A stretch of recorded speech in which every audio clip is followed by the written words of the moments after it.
You are cozied up on the couch, halfway through your third rerun of The Office, spoon deep in a tub of cookie dough ice cream, when ding, your phone lights up with the most dangerous two-syllable text in history. Hey, suddenly it's not Netflix, it's a horror rom-com where your ex is the surprise sequel no one asked for. Do you respond with grace or throw your phone into the nearest body of water like it insulted your mother?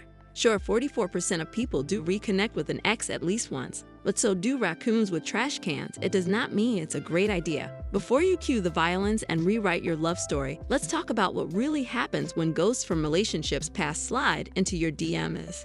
How often do exes actually come back? Let's clear the romantic haze with some cold, unfiltered stats. A nationwide survey of over 4,500 adults revealed that about 32% of people end up getting back with an ex at some point. But before you cue the happy ending soundtrack, only around 18% of those reconciliations actually last beyond a year, which means most fizz out faster than your ex's gym resolutions. Among college students and young adults, the odds spike higher, with studies showing that 45% to 65% have rekindled something with an ex, often driven by nostalgia, proximity, or the general chaos of your 20s. On average, people reconnect within 2.5 months after breaking up, riding that wave of emotional turbulence and Spotify playlists filled with ideal but sustained success. That's where reality kicks in. Ex-boyfriend recovery data suggests only 15% of reunited couples make it long-term, while another 14% crash and burn again, basically hitting repeat on a bad movie. So yes, nearly half of us may take a dip back into the ex pool, but only a slim sliver of those swimmers avoid emotional cramps. Getting back with an ex might feel like comfort food, familiar, easy, but like eating cold pizza at 2 a.m., it often ends with a stomachache and deep regrets.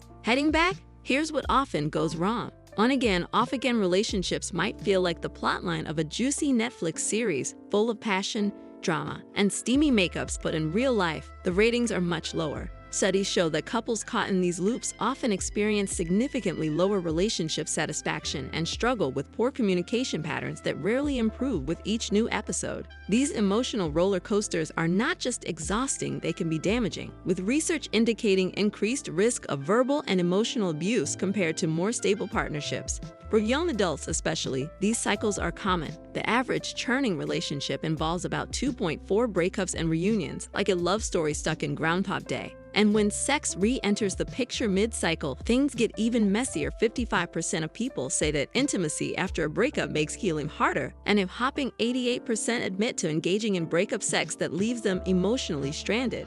Instead of solving problems, many of these reconciliations simply put a temporary band-aid over deeper issues that were never addressed. What feels like a passionate reboot often ends up as a glitchy repeat of the same toxic dynamics. If you don't fix the code, the app's still going to crash. When reconnecting could work, reconciliation does not always have to be a blazing dumpster fire of poor decisions. Sometimes, just sometimes, it can spark a meaningful second act.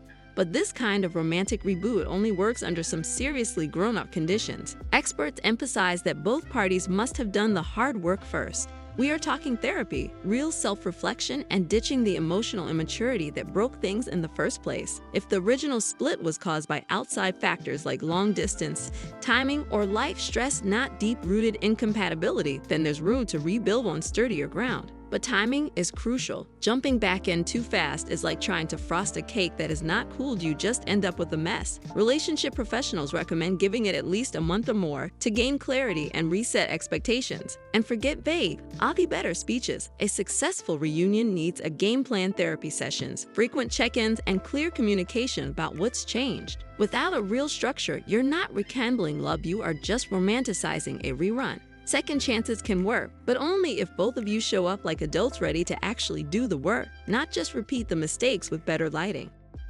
What experts say: do and don't reconnect. Experts urge serious caution before diving back into a past relationship, no matter how emotionally compelling it might feel. Reuniting with an ex is an absolute no-go if the original relationship involved any form of abuse, emotional, verbal, physical, or financial, as no amount of nostalgia or "I have changed" speeches can justify risking your safety or self-worth. The same applies if one or both of you are acting out of loneliness, boredom, or convenience. Reconciliation driven by temporary discomfort almost always leads to repeated heartbreak. However, there are rare cases where getting back together can make sense if, and only if, both people have taken accountability, recognized what went wrong, and made intentional, consistent efforts towards self-improvement. A therapist can be an invaluable third party in this journey, helping navigate unresolved pain and ensuring old wounds aren't merely covered up with new distractions. Amy Keller reminds us that just because you miss someone doesn't mean they're healthy for you. Nostalgia is a master illusionist, blurring red flags with soft lighting and old playlist memories. Real change is measured by actions over time, not comforting words in a moment of weakness. Experts agree. Only when both parties share a clear, long-term vision and are no longer trapped in past patterns can a reunion have a fighting chance. Anything less, and you're just rewriting the same chapter hoping for a new ending. What to do if they do text "hey," so they hit you with the classic "hey, innocent enough," but you know better than to dive headfirst into nostalgia. First rule of the comeback game: pause. Don't respond in the heat of the moment, or worse, after a glass of wine and a lonely scroll through old photos. Experts suggest waiting at least 30 days to let emotions settle and assess things rationally. Next, dig into their intent like a detective in a romance mystery. Are they genuinely reflecting or just bored and craving the comfort of your familiar presence? Before making any move, consult your inner circle. A wise friend or therapist can cut through the fog of feelings with some much-needed clarity. If you do reply, don't launch into memories or emojis. Start by setting boundaries. Tell them clearly, "Let's talk about how we talked before we revisit what we were." Slow burns build longer-lasting flames. Don't fall for empty promises. Real change comes with real effort. Therapy, growth-centered convos, consistent actions. If they roll their eyes at structure or call you too intense for having standards, consider that your green light to block and bless. A second chance should be earned, not casually handed out like candy on Halloween. Lockable worst-case scenarios, and why they're actually avoidable. Need a chuckle?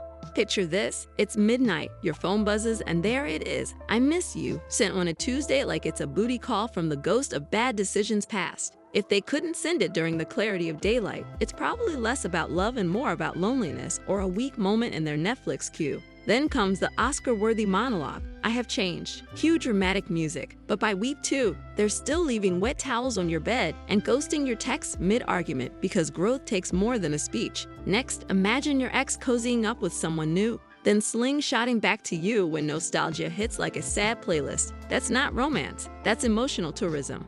And let's not forget the greatest hits tour of old arguments. Now with shinier excuses: "I was not angry, I was just passionate." Sure, January, the truth is, these reruns are not remastered, they are rebranded chaos. The good news: you could dodge all this by staying grounded. Pause before reacting, observe their actions, enforce your boundaries, and only move forward if they show real, sustained change. If not, grab the remote and change the channel. Your peace is worth more than deja vu. If you enjoyed this wild ride through the land of exes, bad decisions, and second chances, smash that like button like it's your emotional boundary. Don't forget to subscribe for more brutally honest, hilariously relatable relationship advice. And hey, drop a comment if your ex ever texted "hey" at midnight. We're here for the tea.